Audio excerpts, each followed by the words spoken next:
The Tragedy of Macbeth by William Shakespeare.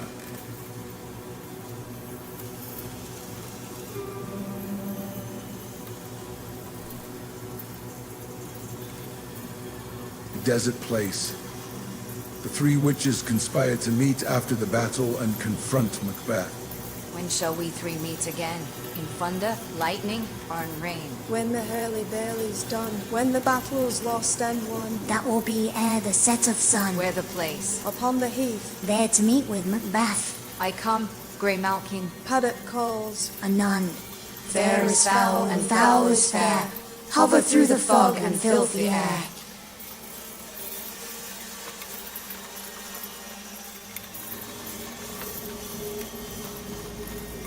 Camp near Forres.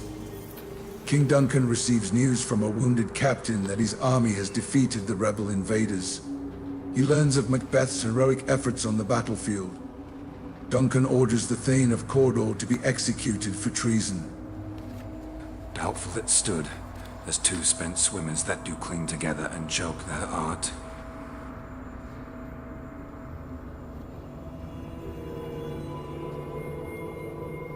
A heath near Forres.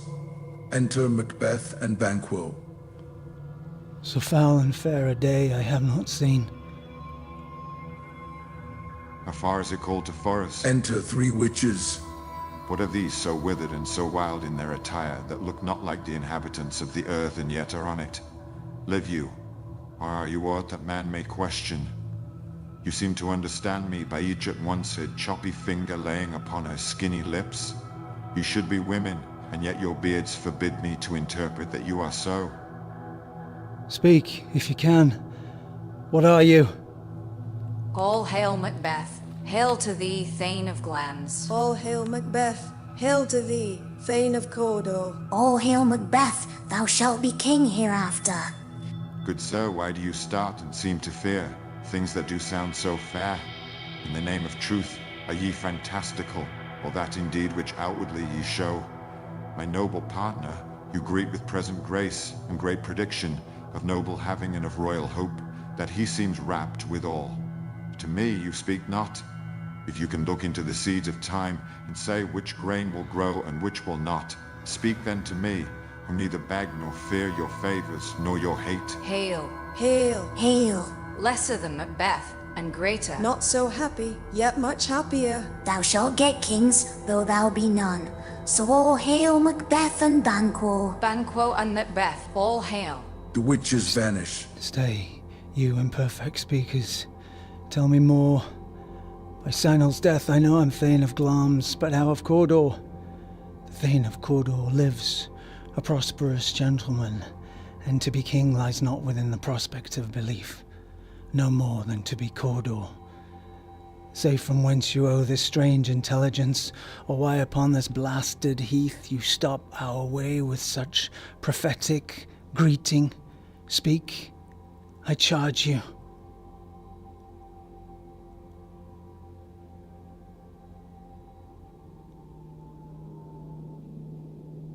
The earth hath bubbles as the water has, and these are of them. Whither are they vanished? Into the air, and what seemed corporal melted, as breath into the wind. Would they have stayed? Were such things here as we do speak about, or have we eaten on the insane root that takes the reason prisoner? Your children shall be kings, You shall be king, and Thane of Cawdor too. Went it not so? to the self-same tune in words. Who's here? Enter Ross and Angus. The king hath happily received Macbeth, the news of thy success, and when he reads thy personal venture in the rebels' fight, his wonders and his praises do contend, which should be thine or his, silenced with that. In viewing over the rest of the self-same day, he finds thee in the stout Norwegian ranks, nothing afeard of what thyself didst make. Strange images of death, as slick as hail, came post with post, and everyone did bear thy praises in his kingdom's great defense, and poured them down before En. We are sent to give thee from our royal master thanks, only to herald thee into his sight, not pay thee. And for an edist of a greater honor he bade me, from him, call thee Thane of Cawdor, in which edition, hail.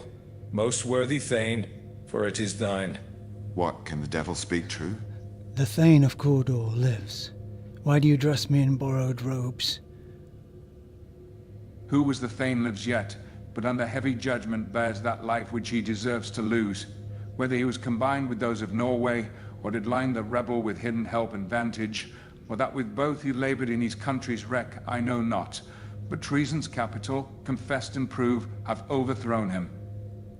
Glamis and Thane of Cawdor, the greatest is behind. Do you not hope your children shall be kings, when those that gave the Thane of Cawdor to me promised no less to them? That trusted home might yet enkindle you unto the crown, besides the Thane of Cawdor. But 'tis strange, and oftentimes, to win us to our harm, the instruments of darkness tell us truths, win us with honest trifles, to betray us in deepest consequence. Cousins, a word, I pray you. Two truths are told as happy prologues to the swelling act of the imperial theme. Thank you, gentlemen.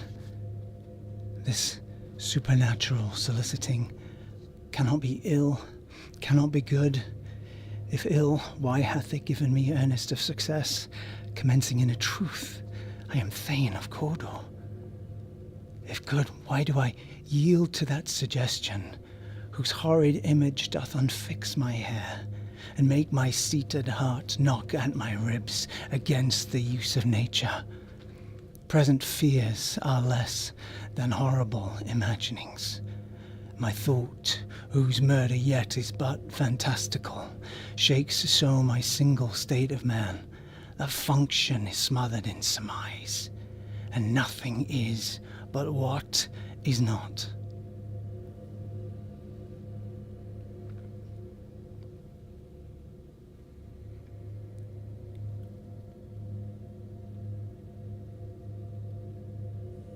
Look how our partner's wrapped.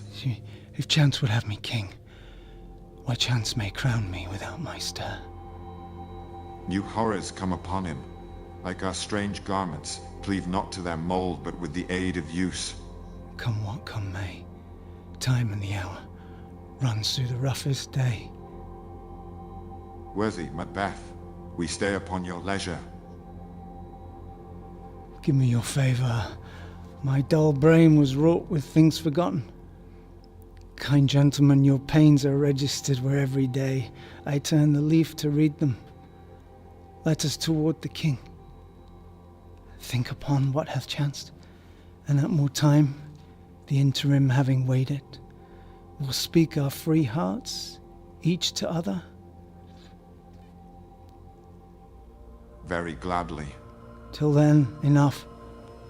Come, friends.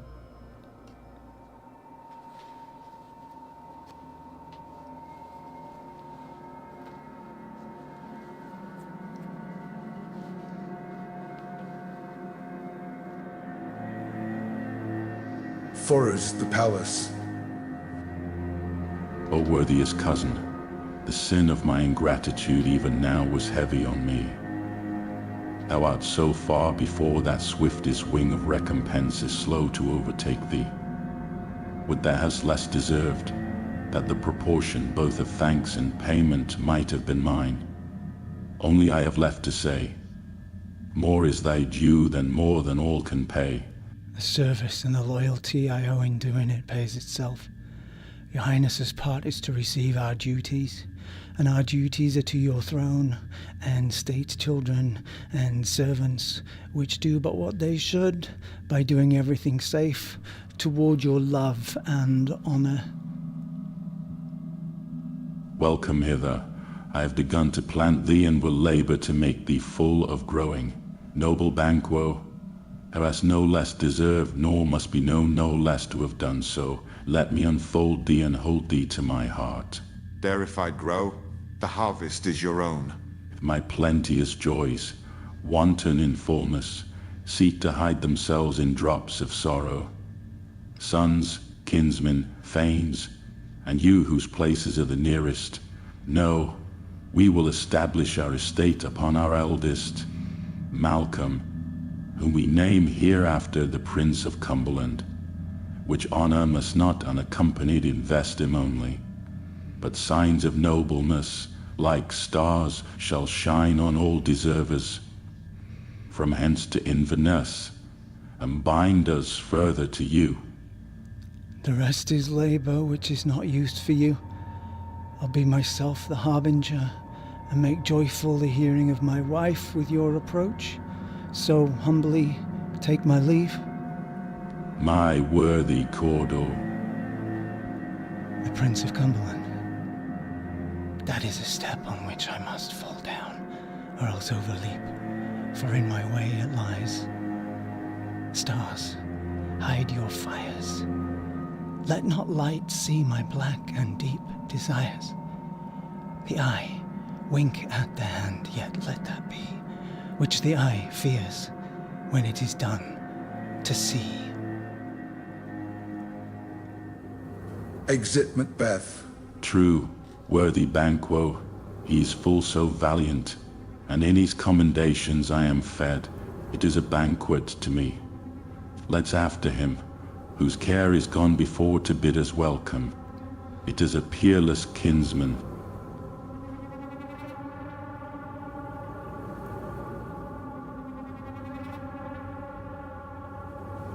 Inverness, Macbeth's castle. Great Glamis, worthy Cawdor, greater than both by the all-hail hereafter. Thy letters have transported me beyond this ignorant present, and I feel now the future in an instant. My dearest love, Duncan comes here tonight. And when goes hence? Tomorrow, as he purposes. Never shall sun that morrow see. Your face, my Thane, is as a book where men may read strange matters, to beguile the time, look like the time, bear welcome in your eye, your hand, your tongue, look like the innocent flower, but be the serpent under it. He that's coming must be provided for, and you shall put this night's great business into my dispatch, which shall to all our nights and days to come give solely sovereign sway and masterdom.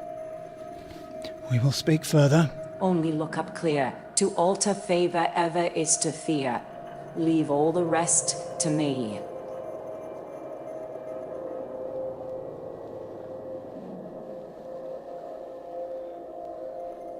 Before Macbeth's castle. Duncan arrives at Macbeth's castle and is welcomed by Lady Macbeth. This castle hath a pleasant seat. The air nimbly and sweetly recommends itself unto our gentle senses. Macbeth's castle. Enter Macbeth. If it were done when 'tis done, it were well it were done quickly. If the assassination could trammel up the consequence and catch with his surcease success, that but this blow might be the be-all and end-all here. But here upon this bank and shoal of time, we jump the life to come. But in these cases we still have judgment here, that we but teach bloody instruction, which, being taught, returns to plague the inventor. This even-handed justice commends the ingredients of our poison chalice to our own lips. He is here in double trust. First, I am his kinsman and his subject, strong both against the deed, and then, as his host, who should against the murder shut the door, not bear the knife myself. Besides, this Duncan hath borne his faculties so meek, been so clear in his great office, his virtues shall plead like angels, trumpet-tongued against the deep damnation of his taking off, and pity, like a naked newborn babe striding the blast, or heaven's cherubim host upon the sightless couriers of the air shall blow this horrid deed in every eye, so that tears shall drown the wind. I have no spur to break the sides of my intent. Only vaulting ambition, which overleaps itself and falls on the other.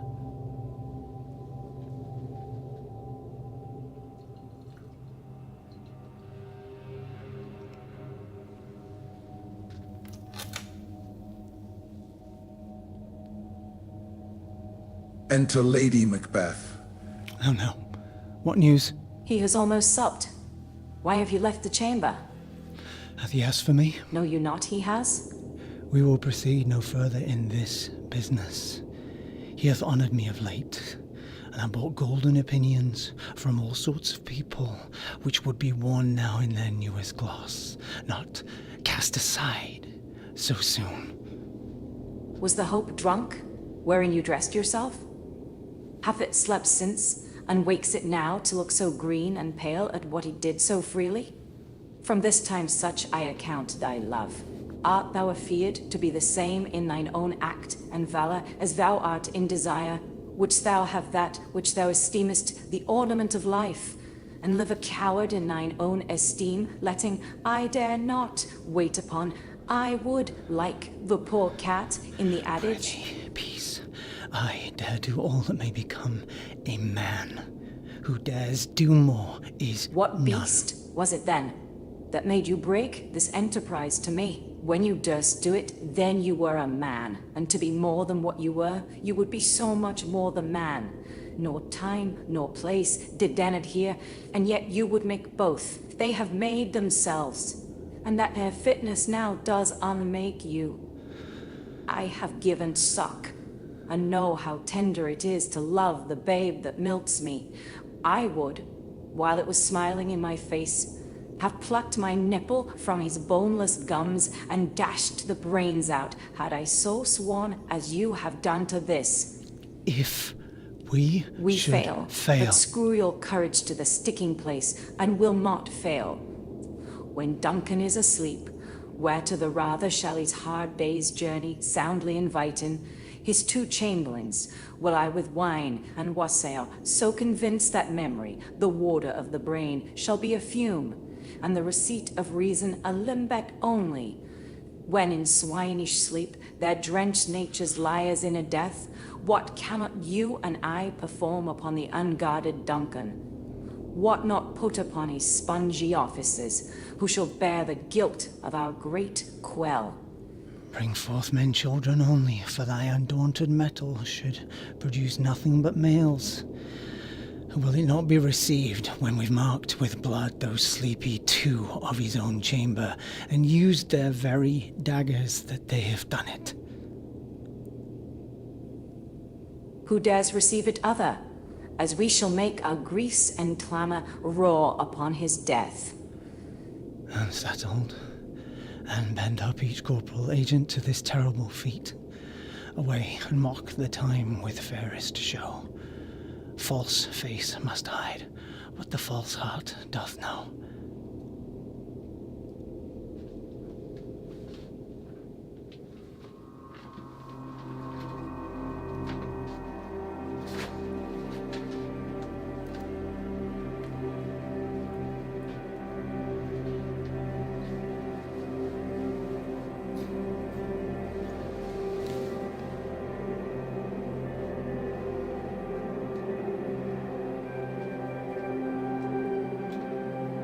Court of Macbeth's castle. Enter Banquo and Fleance. How goes the night, boy? The moon is down. I have not heard the clock. And she goes down at 12. I take it 'tis later, sir. Hold, take my sword. There's husbandry in heaven. Their candles are all out. Take thee that too. A heavy summons lies like blood upon me, and yet I would not sleep. Merciful powers, restrain in me the cursed thoughts that nature gives way to in repose. Give me my sword. Who's there? Enter Macbeth and a servant with a torch. A friend. What, sir, not yet at rest? The king's abed. Ye've been in unusual pleasure, and sent forth great largesse to your offices. This diamond he greets your wife withal, by the name of most kind hostess, and shut up in measureless content. Being unprepared, our will became the servant to defect. Which else should free have wrought? All's well. I dreamt last night of the three weird sisters. To you they have shown some truth. I think not of them. Yet when we can entreat an hour to serve, we would spend it in some words upon that business, if you would grant the time. At your kindest leisure. If you shall cleave to my consent, when 'tis, it shall make honour for So you. I lose none in seeking to augment it, but still keep my bosom franchised and allegiance clear. I shall be counselled. Good repose, the while. Thanks, sir. The like to you. Exit, Banquo and Fleance. Go bid thy mistress. When my drink is ready, she strike upon the bell. Get thee to bed. Exit, servant.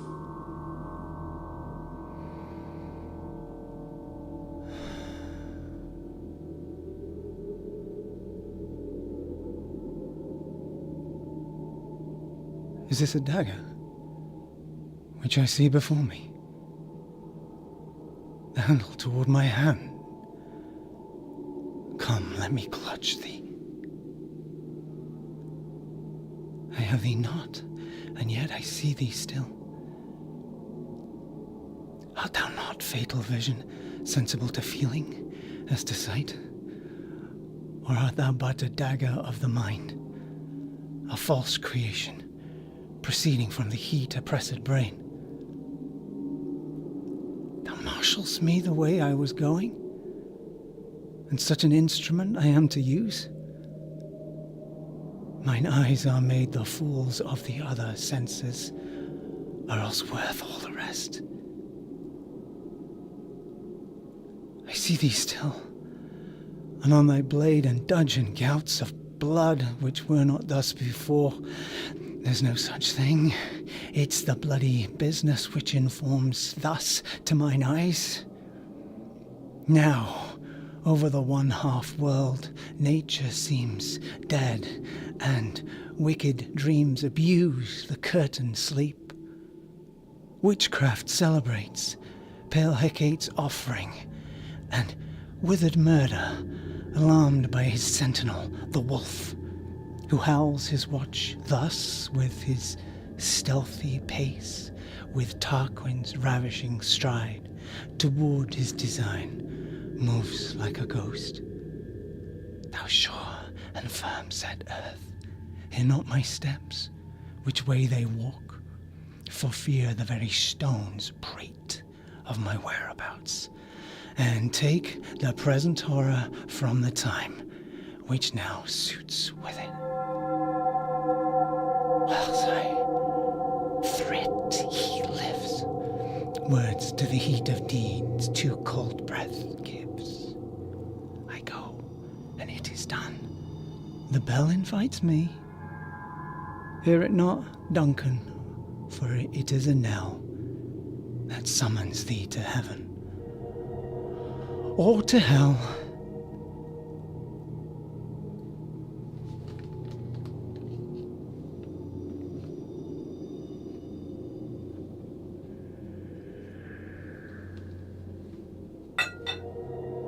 The court of Macbeth's castle. Enter Lady Macbeth. That which hath made them drunk hath made me bold. What hath quenched them hath given me fire. Hark, peace. It was the owl that shrieked, the fatal bellman which gives the sternest good night. He is about it. The doors are open, and the surfeited grooms do mock their charge with snores. I have drugged their posits, that death and nature do contend about them, whether they live or die. Who's now? What? Oh? Alack, I am afraid they have awakened, and 'tis not done. The attempt and not the deed confounds us. Hark, I laid their daggers ready. He could not miss them.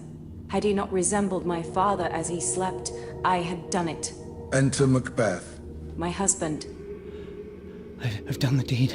Did thou not hear? I heard the owl scream and the crickets cry. Did not you speak? When? Now? As I descended? I.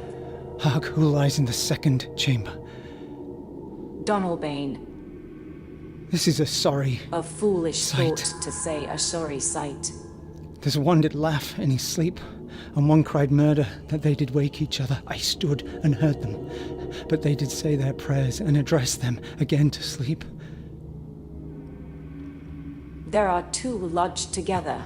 One cried, God bless us, and Amen, the other, as they'd seen me with these hangman's hands listening their fear. I could not say Amen when they did say, God bless us. Consider it not so deeply. But wherefore could I not pronounce Amen? I had most need of blessing, and Amen stuck in my throat. These deeds must not be thought after these ways, so it will make us mad. Methought I heard a voice cry, sleep no more. Macbeth does murder sleep. The innocent sleep. Sleep that knits up the ravelled sleeve of care. The death of each day's life. Sore labour's bath. Balm of hurt minds. Great nature's second course. Chief nourisher in life's feast. What do you mean? Still it cried, sleep no more, to all the house. Glamis hath murdered sleep, therefore Cawdor shall sleep no more. Macbeth shall sleep no more.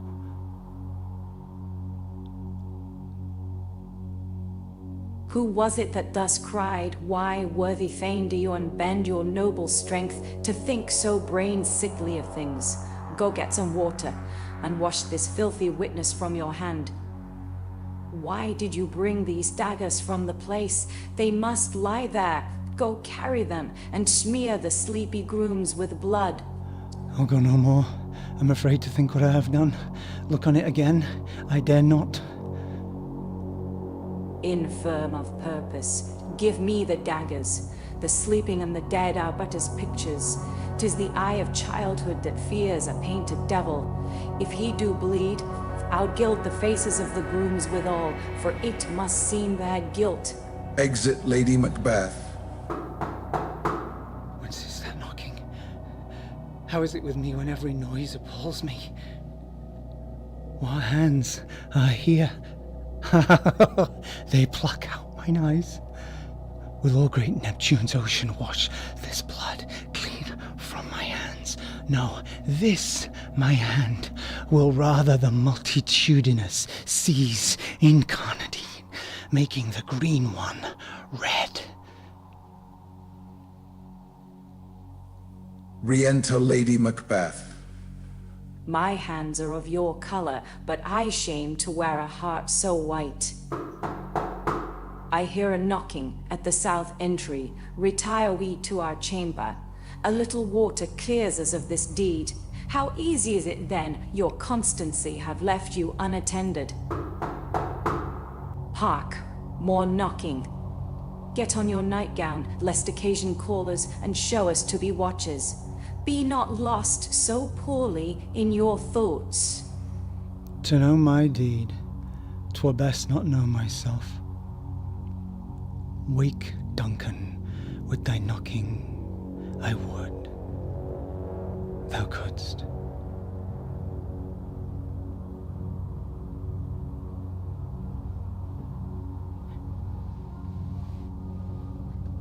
The court of Macbeth's castle. Enter Macduff and Lennox. I believe Brink gave thee the lie last night. Enter the porter. That it did, sir. I'd the very throat on me. But I requited him for his lie, and I think, being too strong for him, though he took up my legs sometime, yet I made a shift to cast him. Is thy master stirring? Enter Macbeth. Our knocking has awakened him. Here he comes. Good morrow, noble sir. Good Is morrow, the king boss. stirring, worthy Thane? He did command me to call timely on him. I have almost slipped the hour. I'll bring you to him. I know this is a joyful trouble to you, but yet 'tis one. The labor we delight in physics pain. I'll This make is the so door. bold to call, for 'tis my limited service. Exit Macduff. Goes the king hence today? He does. He did appoint, so... The night has been unruly. Where we lay our chimneys were blown down, and, as they say, lamentings heard in the air. Strange screams of death and prophesying with accents terrible of dire combustion and confused events. New hatch to the woeful time. The obscure bird clamored the livelong night. Some say the earth was fevers and did shake. 'Twas a rough night. My young remembrance cannot parallel a fellow to it. Re-enter Macduff. O horror, horror, horror. Tongue nor heart cannot conceive nor name thee. What's the matter? What's the matter? Confusion now hath made his masterpiece. Most sacrilegious murder hath broke open the Lord's anointed temple, and stole thence the life of the building.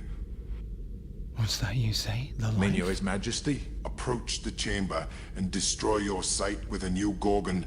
Do not bid me speak. See, and then speak yourselves. Exit Macbeth and Lennox. Awake, awake. Ring the alarm bell. Murder and treason. Banquo and Donalbain. Malcolm, awake. Shake off this downy sleep. Death's counterfeit, and look on death itself. Up, up, and see the great doom's image. Malcolm, Banquo, as from your graves rise up and walk like sprites to countenance this horror. Ring the bell. Enter Lady Macbeth. What's the business that such a hideous trumpet calls to parley the sleepers of the house? Speak, speak. O gentle lady, 'tis not for you to hear what I can speak. The repetition in a woman's ear would murder as it fell. Enter Banquo. O Banquo, Banquo, our royal master's murdered. Whoa, alas. What? In our house? Too cruel anywhere. Dear Duff, I prithee, contradict thyself and say it is not so. Re-enter Macbeth and Lennox with Ross. Had I but died an hour before this chance, I'd have lived a blessed time. But from this instant there is nothing serious in mortality. All is but toys. Renown and grace is dead. The wine of life is drawn, and the mere lees is left this vault to brag of. Enter Malcolm and Donalbain. What is amiss? You are, but do not know it. The spring, the head, the fountain of your blood is stopped. The very source of it is stopped. Your royal father is murdered. Oh, by whom? Those of his chamber, as it seemed, had done it. Their hands and faces were all badged with blood. So were their daggers, which unwiped we found upon their pillows. They stared and were distracted. No man's life was to be trusted with them. Oh, yet I do repent me of my fury, that I did kill them. Wherefore did you so? Who can be wise, amazed, temperate, and furious, loyal and neutral in a moment? No man. The expedition of my violent love outrun the pauser, reason. Here lay Duncan, his silver skin laced with his golden blood. His gashed stabs looked like a breach in nature for ruin's wasteful entrance. There the murderers, steeped in the colours of their trade, their daggers unmannily breached with gore. Who could refrain that had a heart to love, and in that heart the courage to make its love known? Help me hence. Oh. Look to the lady. Why do we hold our tongues, that most may claim this argument for ours? What should be spoken here, where our fate, hidden in auger hole, may rush and seize us? Let's away, our tears are not yet brewed. Nor our strong sorrow upon the foot of motion.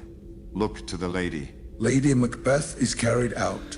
And when we have our naked frailties hid that suffer in exposure, let us meet and question this most bloody piece of work to know it further. Fears and scruples shake us. In the great hand of God I stand, and thence against the undivulged pretense I fight of treasonous malice. And so do I. So all, let's briefly put on manly readiness and meet in the hall together. Well contented. Exit all but Malcolm and Donalbain. What will you do? Let's not consort with them. To show an unfelt sorrow is an office which the false man does easy. I'll to England. To Ireland, aye. Our separated fortune shall keep us both the safer. Where we are, there's daggers in men's smiles. The near in blood, the nearer bloody. This murderous shaft that shot had not yet lighted, and our safest way is to avoid the aim, therefore to horse. And let us not be dainty of leave-taking, but shift away. There's warrant in that theft which steals itself when there's no mercy left.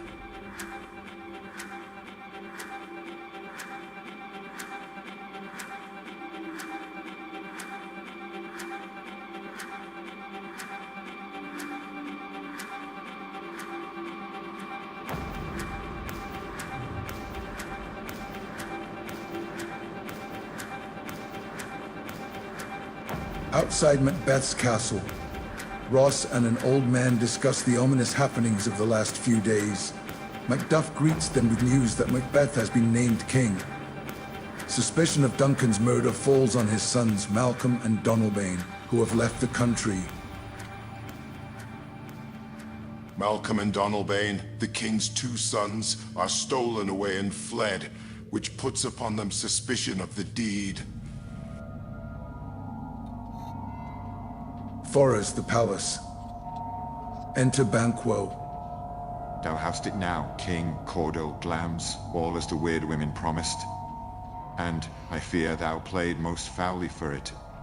Yet it was said it should not stand in thy posterity, but that myself should be the root and father of many kings. If there come true from then, as upon thee, Macbeth, their speeches shine, why, by the verities on thee made good, may they not be my oracles as well? And set me up in hope, but hush, no more. Enter Macbeth as king, Lady Macbeth as queen, Lennox, Ross, lords, ladies, and attendants. He is our chief guest. If he had been forgotten, it had been as a gap in our great feast, an old thing unbecoming. Tonight we hold a solemn supper, sir, and I'll request your presence. Let your highness command upon me, to the which my duties are the most indissoluble tie, forever knit. Ride you this afternoon? Aye, my good lord. We should have else desired your good advice, which still hath been both grave and prosperous in this day's council. But we'll take tomorrow. As far, my far, lord, right? as will fill up the time twixt this and supper, go not my horse the better, I must become a borrower of the night, for a dark hour or twain. Fail not our feast. My lord, I will not. We hear our bloody cousins are bestowed in England and in Ireland, not confessing their cruel parricide, filling their hearers with strange invention. But of that tomorrow, where therewithal we will have cause of state craving us jointly. Hide your horse, adieu, till you return at night. Goes Fleance with you? Aye, my good lord. Our time does call upon us. I wish your horses swift and sure of foot, and so I do commend you to their backs. Farewell. Exit Banquo. Let every man be master of his time till 7 at night. To make society the sweeter welcome, we will keep ourselves till supper time alone. Well then, God be with you. Exit all but Macbeth and Sirrah. Sirrah, a word with you. Attend those men, They our are, pleasure. my lord, without the palace gate. Bring them before us. Exit Sirrah. To be thus is nothing but to be safely thus. Our fears in Banquo stick deep, and in his royalty of nature reigns that which would be feared. 'Tis much he dares, and to that dauntless temper of his mind he hath a wisdom that doth guide his valor to act in safety. There's none but he whose being I do fear, and under him my genius is rebuked. As it is said, Mark Antony's was by Caesar. He chid the sisters when first they placed the name of king upon me, and bade them speak to him. Then prophet-like they hailed him father to a line of kings. Upon my head they placed a fruitless crown, and put a barren scepter in my grip, thence to be wrenched by an unlineal hand. no son of mine seceding. If it be so, for Banquo's issue have I filed my mind. For them the gracious Duncan hath I murdered, put rancors in the vessel of my peace, only for them, and mine eternal jewel given to the common enemy of man, to make them kings, the seeds of Banquo kings.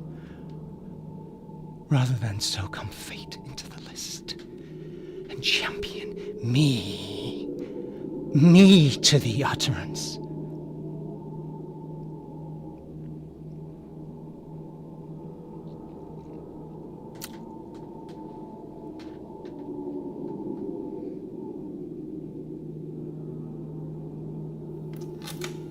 Who's there? Re-enter Sirrah with 2 murderers. I'll go to the door and stay there till we call. Exit Sirrah. Was it not yesterday we spoke together? It was, so please your highness. Well then, now have you considered of our speeches? Know that it was he, in the times past, that held you so under fortune, which you thought had been our innocent self. This I made good to you in our last conference, passed in probation with you. How you were wrought in hand, how crossed the instruments that brought with them and all things else that might, to half a soul and a notion crazed, say, thus did Banquo. You made it known to us. I did so, and went further, which is now the point of second meeting. Do you find your patience so predominant in your natures you can let this go? Are you so gospel to pray for that good man and his issue, whose heavy hand hath bowed you to the grave and beggared yours forever? We are men, my liege. Aye, in the catalogue you go for men, as hounds and greyhounds, mongrels, spaniels, curs, choughs, water rugs and demi-wolves are clept all in the name of dogs. The valued file distinguishes the swift, the slow, the subtle, the housekeeper, the hunter, everyone according to the gift which bounteous nature hath in him wrought, whereby he does receive particular addition from the bill that writes them all alike. And so of men. Now if you have a station, not in the worst rank of manhood, say it, and I will put that business in your bosoms, whose execution takes your enemy off, grapples you to the heart and love of us, who wear our health but sickly in his life, which in his death were perfect. I am one, my liege, whom the vile blows and buffets of the world have so incensed that I am reckless what I do to spite the world. And I another, so weary with disasters, tugged with fortune, that I would set my life on any chance to mend it or be rid on it. You and both of you know Banquo was your enemy? True, my lord. So is he mine. And in such bloody distance that every minute of his being thrusts against my nearest of life. And though I could, with barefaced power, sweep him from my sight, and bid my will avouch it, yet I must not. For certain friends that are both his and mine, whose loves I may not drop, but wail his fall, which I myself brought down. And thence it is that I, to your assistance, do make love, making the business from the common eye for sundry weighty reasons. We shall, my lord, perform what you command us. Though our lives... Your spirits shine through you. Within this hour, at most, I will advise you where to plant yourselves. Acquaint you with the perfect spy of the time, the moment on it, for it must be done tonight, and something from the palace. Always thought that I require a clearness. And with him, to leave no rubs nor botches in the work, Fleance, his son, that keeps him company, whose absence is no less material to me than is his father's, must embrace the fate of that dark hour. Resolve yourselves apart. I will come for you anon. We are resolved, my lord. I'll call upon you straight. Abide within. Exit murderers. Is concluded. Banquo, thy soul's flight, if it find heaven, must find it out tonight.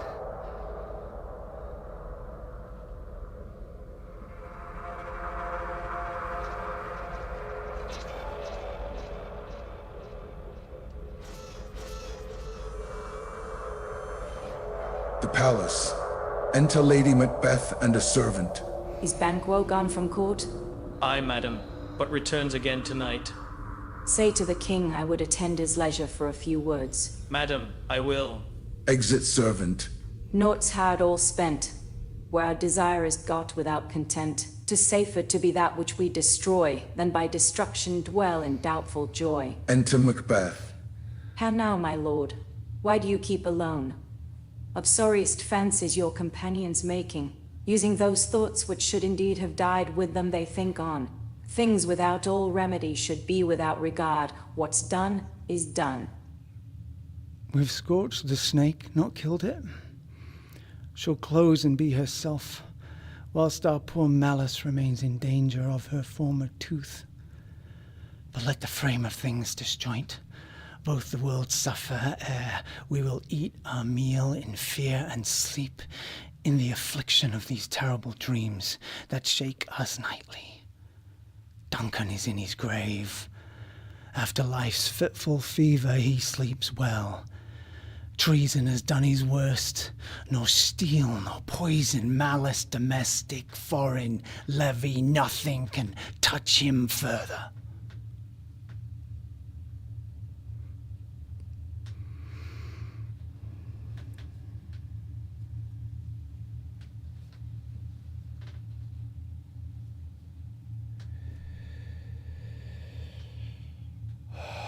Come on, gentle my lord. Sleek over your rugged looks. Be bright and jovial among your guests tonight. So shall I, love, and so I pray be you. Let your remembrance apply to Banquo. Present him eminence both with eye and tongue, unsafe the while that we must lave our honours in these flattering streams, and make our faces vizards to our hearts, disguising what they are. You must leave this. Full of scorpions is my mind, dear wife. Thou know'st that Banquo and his flames But in them nature's lives. copies not etern.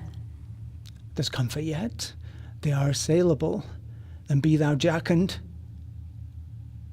Ere the bat hath flown his cloistered flight, ere to black Hecate's summons the shard-born beetle with his drowsy hums hath rung night's yawning peal, there shall be done a deed. What's of to be dreadful done? Note. Be innocent of the knowledge, dearest Chuck, till thou applaudst the deed. Come, sealing night, scarf up the tender eye of pitiful day, and with thy bloody and invisible hand cancel and tear to pieces that great bond which keeps me pale. Light thickens, and the crow makes wing to the rooky wood. Good things of day begin to droop and drowse, while night's black agents to their praise do rouse. Now marvels at my words, but hold thee still. Things bad begun make strong themselves by ill. So, prithee, go with me.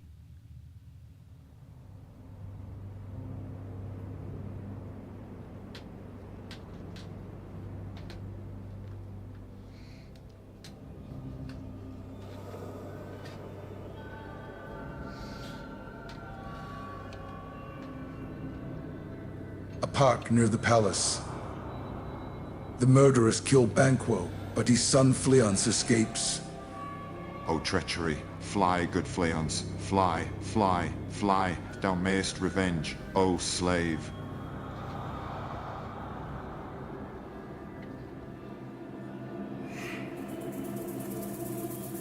A hall in the palace. A banquet prepared. Enter Macbeth, Lady Macbeth, Ross, Lennox, lords and attendants. You know your own degree, sit down. At first and last, the hearty welcome. Thanks to your majesty. Ourself will mingle with society and play the humble host. Our hostess keeps her state, but in best time we will require her welcome. Pronounce it for me, sir, to all our friends. For my heart speaks, they are welcome. See, they encountered thee with heart's thanks. Both sides are even.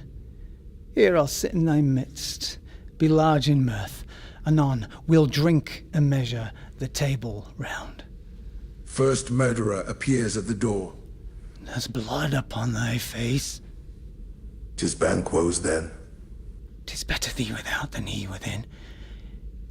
Is he My dispatched? lord, his throat is cut. That I did for him. Thou art the best of the cutthroats. Yet good is he that did the like for Fleance. If thou didst it, thou art the nonpareil. Most loyal Sir Fleance is escaped. Then comes my fit again. I'd else been perfect, as whole as the marble, as founded as the rock, as broad and general as the casing air. But now I'm cabined, cribbed, confined, bound in to saucy doubts and fears. But Banquo is safe.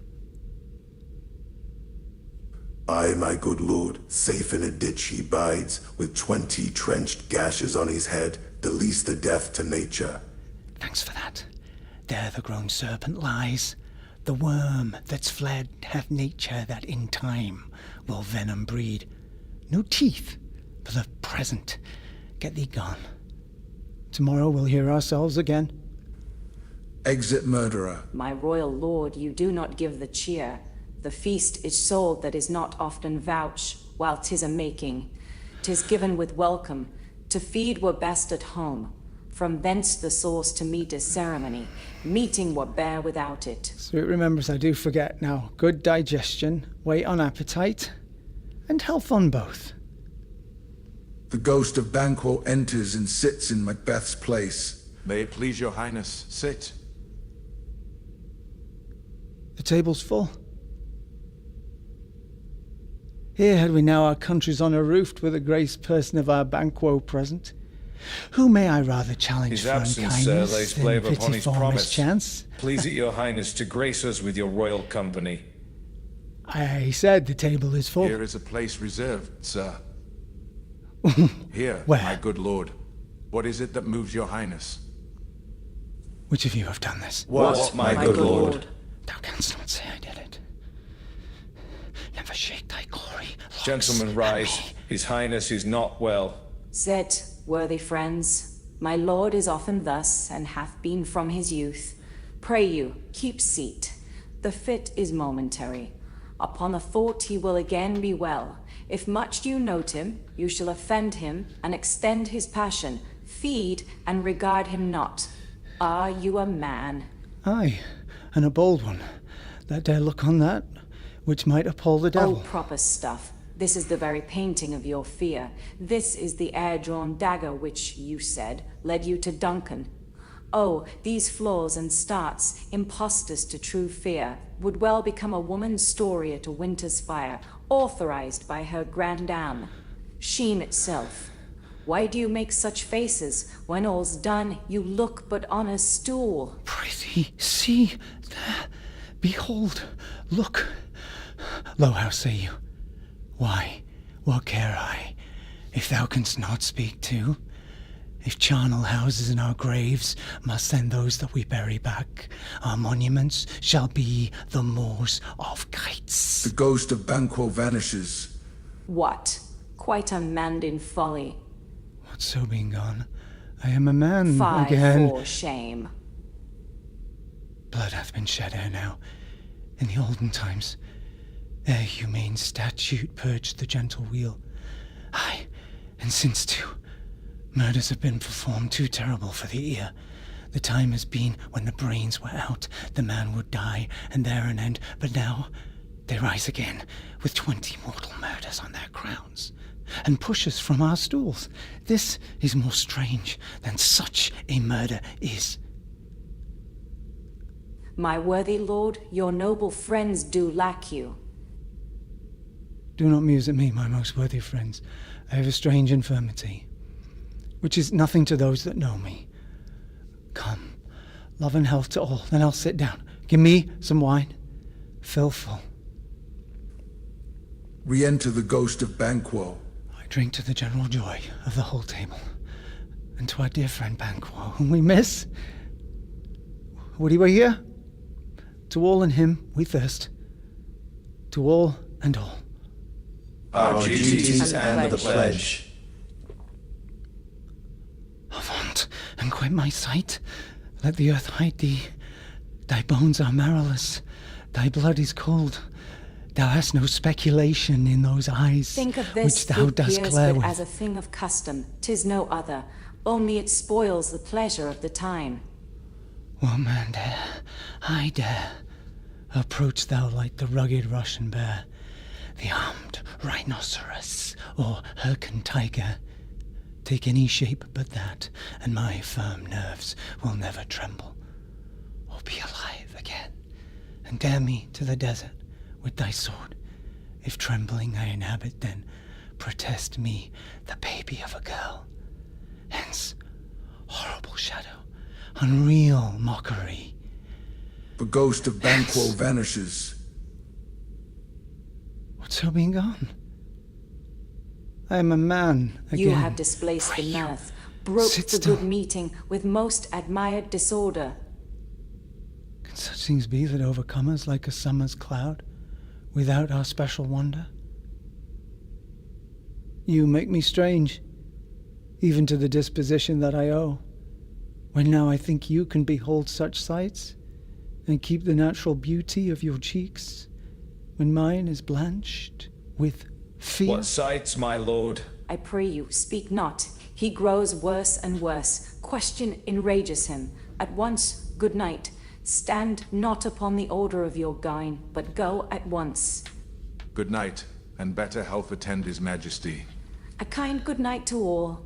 Exit all but Macbeth and Lady Macbeth. It will have blood, they say. Blood will have blood.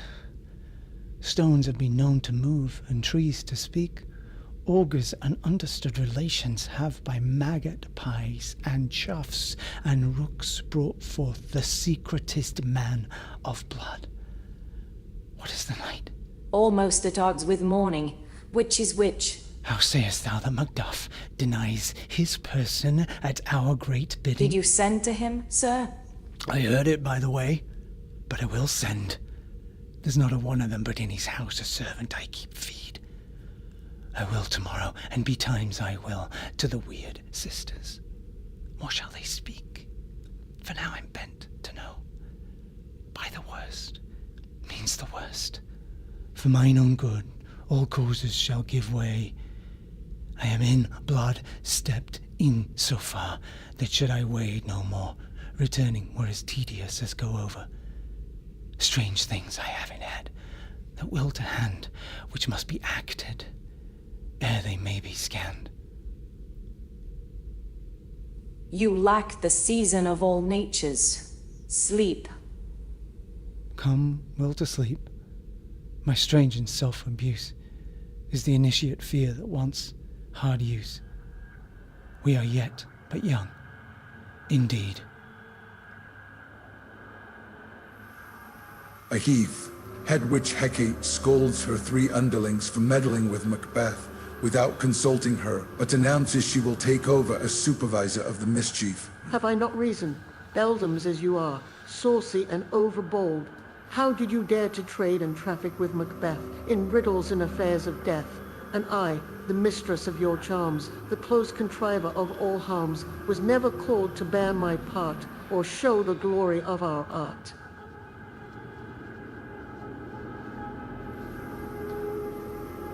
Forres the palace.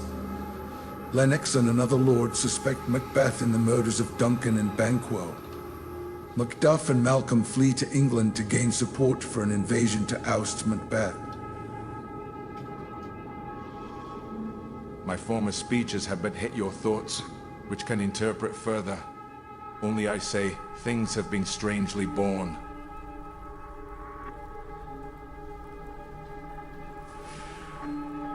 A cavern.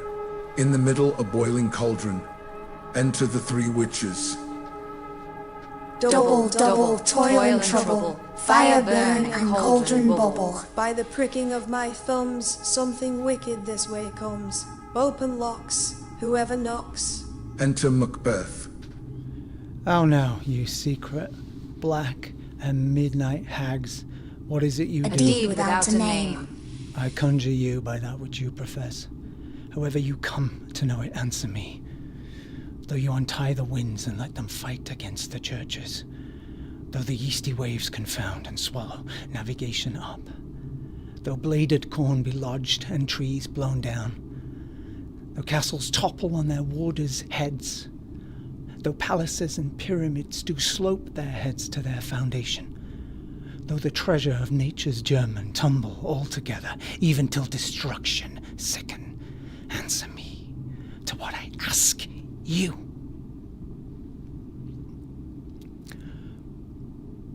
Speak. Demand. We'll answer. Say if thou'd rather hear it from our mouths or from our masters. Call them. Let Pouring me see them. South's blood that hath eaten her nine Pharaoh, grease that's sweating from the murderer's gibbet, throw into the flame. Come high or low, thyself and office deathly show. First apparition, an armed head. Tell me thy unknown power. He knows thy thought, hear his speech, but say thou naught. Macbeth! Macbeth! Macbeth! Beware Macduff! Beware the Thane of Fife! Dismiss me! Enough! Whatever thou art, for thy good caution, thanks. Thou hast harped my fear aright. Yet one word more. He will not be commanded. Here's another, more potent than the first. Second apparition, a bloody child. Macbeth, Macbeth, Macbeth.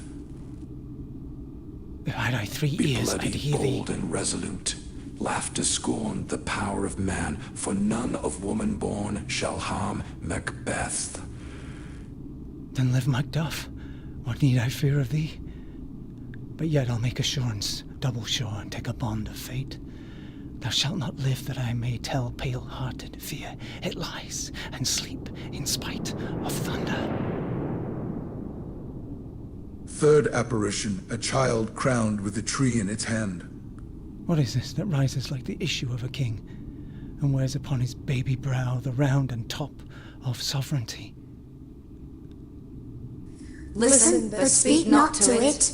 Be lion-mettled, proud, and take no care who chafes, who frets, or where conspirers are. Macbeth shall never vanquished be until great Burnham Wood to high Dunsinane Hill shall come against him. That will never be. Who can impress the forest? Bid the tree unfix his earthbound root, sweet bodements good.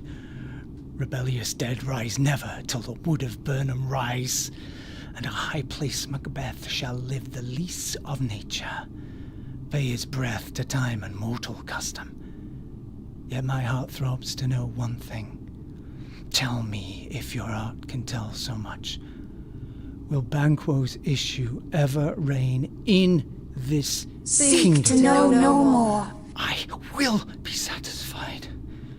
Deny me this, and an eternal curse fall on you. Cauldron Let sinks. me know. Why sinks that cauldron? What noise is this? Show. Show. Show. Show his eyes and grieve his heart. Come like shadows, so depart. The show of 8 kings, the last with a glass in his hand, the ghost of Banquo following. To like the spirit of Banquo down. Thy crown does sear mine eyeballs, and thy hair, thou other gold-bound brow, is like the first. A third is like the former. Filthy filthy hags, why do you show me this? A fourth, start eyes, what will the line stretch out till the crack of doom? Another yet, I'll see no more. And yet the eighth appears who bears a glass which shows me many more. And some I see that twofold balls and treble sceptres carry. Horrible sight, now I see 'tis true. For our blood-bolted Banquo smiles upon me, and points at them for his. What is this so? The apparitions vanish. Aye, sir, all this is so. But why stands Macbeth thus amazedly? Come, sisters, cheer we up his sprites, and show the best of our delights. I'll charm the air to give a sound, while you perform your antic round, that this great king may kindly say, our duties did his welcome pay. The witches dance and then vanish. Where are they gone? Let this pernicious hour stand I accursed in the calendar. Come in, without there. Enter Lennox. What's your grace's will? Saw you the weird sisters? No, my lord. Came they not by you? No, indeed, my lord. Infected be the air whereon they ride, and damned all those that trust them. I did hear the galloping of horse. Who was it? 'Tis came 2 or by. 3, my lord, that bring you word Macduff is fled to England. Fled to England? Aye, my good lord. Time, thou accompanies my dread exploits. The flighty purpose never is overtook unless the deed go with it. From this moment, the very firstling of my heart shall be the firstlings of my hand, and then now, to crown my thoughts with acts, be it thought and done, the castle of Macduff I will surprise. Seize upon Fife. Give to the edge of the sword his wife, his babes, and all unfortunate souls that trace him in his line. No boasting like a fool. This deed I'll do before this purpose cool. But no more sights. Where are these gentle men? Come bring me where they are.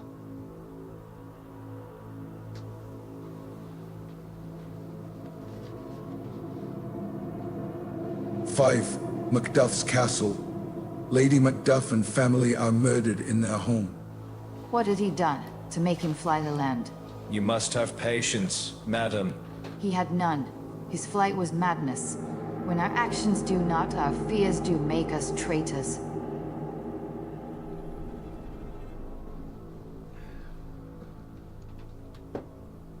England, before the king's palace. Ross delivers the news to Macduff that his family has been murdered.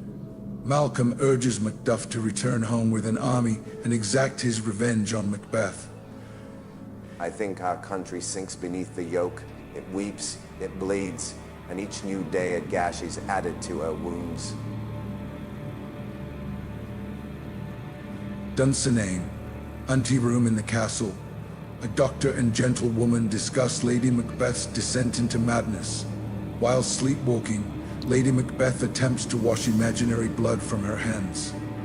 Since His Majesty went into the field, I have seen her rise from her bed, throw her nightgown upon her, unlock her closet, take forth paper, fold it, write upon it, read it, afterwards seal it, and again return to bed. Yet all this while in a most fast sleep.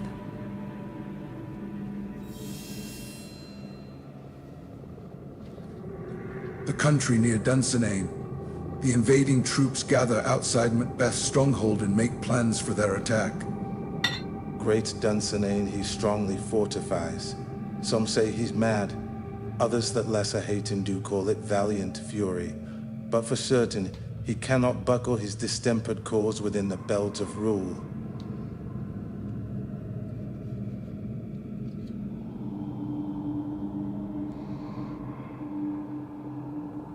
Dunsinane, a room in the castle. Enter Macbeth, doctor, and attendants. Bring me no more reports. Let them fly all. Till Burnham Wood, return to Dunsinane, I cannot taint with fear. What's the boy Malcolm? Was he not born of woman? The spirits that know all mortal consequence have pronounced me thus. Fear not, Macbeth, no man that's born of woman will ever have power upon thee. Then fly, false thanes, and mingle with the English epicures. The mind I sway by, and the heart I bear, shall never sag with doubt, nor shake with fear. Enter a servant. The devil damn thee, black thou cream-faced loon, where gotst thou that goose? Look. There is 10,000 geese, villain. Soldiers, sir. Go prick thy face and overread thy fear, thou lily-livered boy. What soldiers patch, death of thy soul? Those linen cheeks of thine are counselors to fear. What soldiers weigh face? The English force, so please you. Take thy face hence. Exit servant. Satan, I'm sick at heart when I behold Satan, I say. This push will cheer me ever, or deceit me now. I have lived long enough. My way of life is fallen into the sere. The yellow leaf, and that which would accompany old age, as honor, love, obedience, troops of friends, I must not look to have, but in their stead curses, not loud, but deep, mouth honor, breath, which the poor heart would fain deny, and dare not. Satan! Enter Satan. What is your gracious pleasure? What news more? All is confirmed, my lord, which was reported. I'll fight till from my bones my flesh be hacked. Give me my armor. 'Tis not needed yet. I will put it on. Send out more horses, scur the country round, hang those that talk of fear. How does your patient, doctor? Not so sick, my lord, as she's troubled with thick coming fancies that keep her from her rest. Cure her of that. Canst thou not minister to a mind diseased, pluck from the memory a rooted sorrow, raise out the written troubles of the mind, and with some sweet, oblivious antidote, cleanse the stuffed bosom of that perilous stuff that weighs upon the heart? Therein the patient must minister to himself. Throw physic to the dogs, I'll none of it. Come, put on my armor, give me my staff. Satan, send out. Doctor, the thanes fly from me. Come, sir, dispatch, if thou couldst. Doctor, cast the water of my land, find her disease, and purge it to a sound and pristine health. I would applaud thee to the very echo that should applaud. I say, pull it off. I say, what rhubarb, senna, or what purgative drug would scour these English hence? Heardst thou of them? Aye, my good lord. Your royal preparation makes us hear something. Bring it after me. I will not be afraid of death and bane. Till Burnham Forest. Come to Dunsinane. Exit Macbeth. Were I from Dunsinane, away and clear, profit again should hardly draw me here.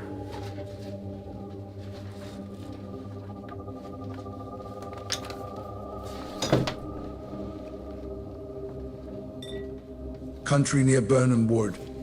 Malcolm and an English lord, Seward, review military tactics. They agree to cut down the trees to disguise their troops. Let every soldier hew him down a bough and bear it before him. Thereby shall we shadow the numbers of our host, and make discovery ere in report of us.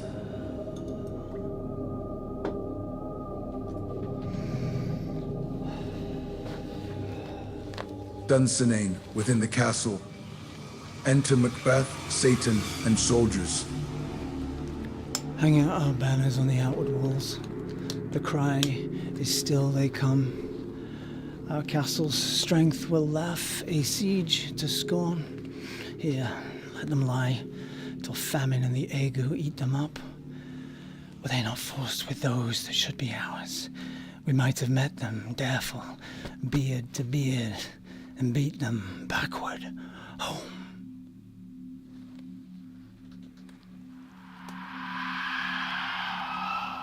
Whence is that noise? It is the cry of women, my good lord. Exit Satan. I'd almost forgot the taste of fears. The time has been my senses would have cooled to hear a night shriek, and my fell of hair would at a dismal treatise rouse and stir as life were in it. I have supped full of horrors. Diana's familiar to my slaughterous thoughts, cannot once start me. Re-enter, Satan. Wherefore was that cry? Queen, my lord, is dead.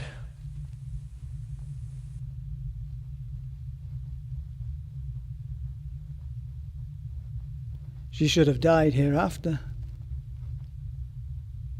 There would have been a time for such a word.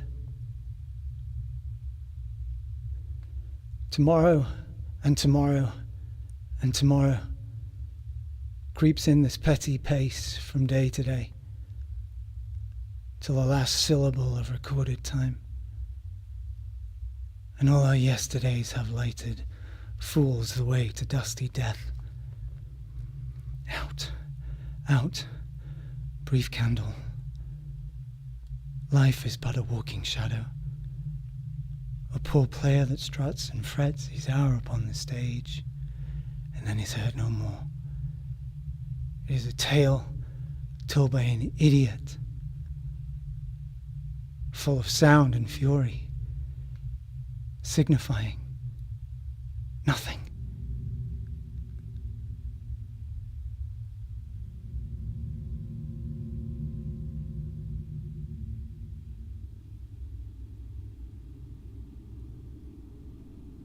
Enter a messenger. How comes to use thy tongue, thy story, quickly? Gracious my lord, I should report that which I say I saw, but know not how to do it. Well, say, sir. As I did stand my watch upon a hill, I looked toward Burnham, and anon methought the wood began to move. Liar and slave. Let me endure your wrath, if it not be so. Within this 3 mile may you see it coming, I say, a moving grove.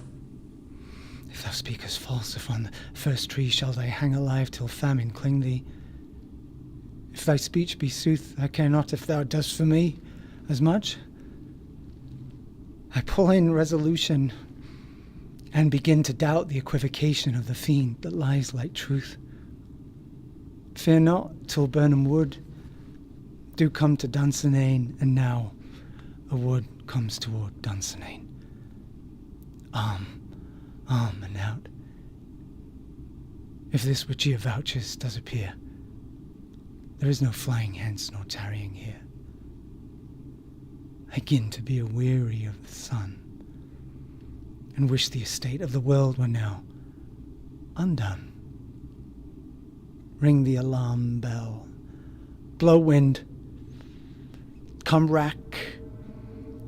At least we'll die with harness on our back.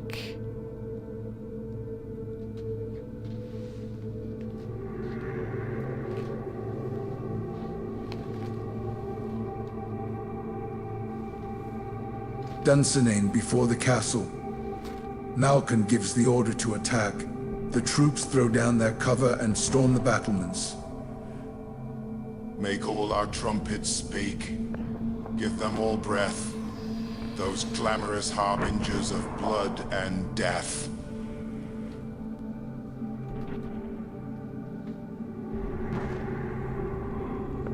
Another part of the field. Enter Macbeth. They've tied me to a stake. I cannot fly, but bear like I must fight the course. What's he that was not born of woman? Such a one I am to fear. Enter young Seward. What is thy name? Thou'dst be afraid to hear it? No, though thou callest thyself a hotter name than any is in hell. My name is Macbeth. The devil himself could not pronounce a title more hateful to mine ear. No. No more fearful. Thou liest, abhorred tyrant. With my sword I'll prove the lie thou speakest. They fight, and young Seaward is slain. Thou wast born of woman. But swords I smile at, weapons laugh to scorn, brandished by man. That's of a woman born. Exit Macbeth. Enter Macduff. That way the noise is. Tyrant, show thy face. Exit Macduff. Another part of the field. Enter Macbeth. Why should I play the Roman fool and die on my own sword, whilst I see lives the gashes do better upon them? Enter Macduff. Turn, hellhound, turn. Of all men else I have avoided thee, but get thee back. My soul is too much charged with the blood of thine already. I have no words. My voice is in my sword. Thou bloodier villain than terms can give thee out. Thou losest labour. As easy mayest thou the entrenchant air with thy keen sword impress as make me bleed. Let fall thy blade on vulnerable crests. I bear a charmed life, which must not yield to one Despair thy born. charm, and let the angel whom thou hast served tell thee, Macduff was from his mother's womb untimely ripped. Accursed be that tongue that tells me so, for it hath cowed my better part of man. And be these juggling fiends no more believed, that palter with us in a double sense, that keep the word of promise to our ear and break it to our hope. I'll not fight with Then thee. yield thee, coward, and live to be the show and gaze of the time. We'll have thee, as our rarer monsters are, painted on a pole and underwrit, here may you see the tyrant. I will not yield to kiss the ground before young Malcolm's feet, or to be baited with the rabble's curse. Though Burnham would be come to Dunsinane, and thou opposed being of no woman born, yet I will try the last. Before my body, I throw my warlike shield. Lay on, Macduff, and damned be him that first cries, hold. Enough. Macbeth and Macduff exit fighting. Enter Malcolm, Seward, Ross, the other thanes and soldiers. Re-enter Macduff with Macbeth's head. Hail, King, for so thou art. Behold where stands the usurper's cursed head. The time is free.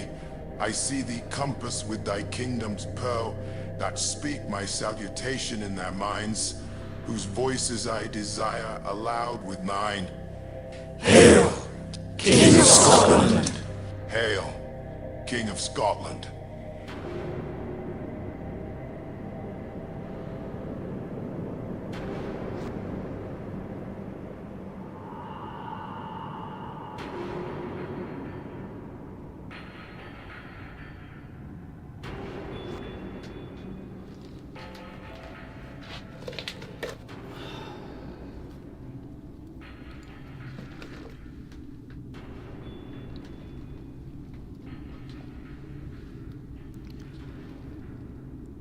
Thanks for watching the stream today. Hope you enjoyed it. I look forward to bringing you another one soon. Have a great day. Thank you.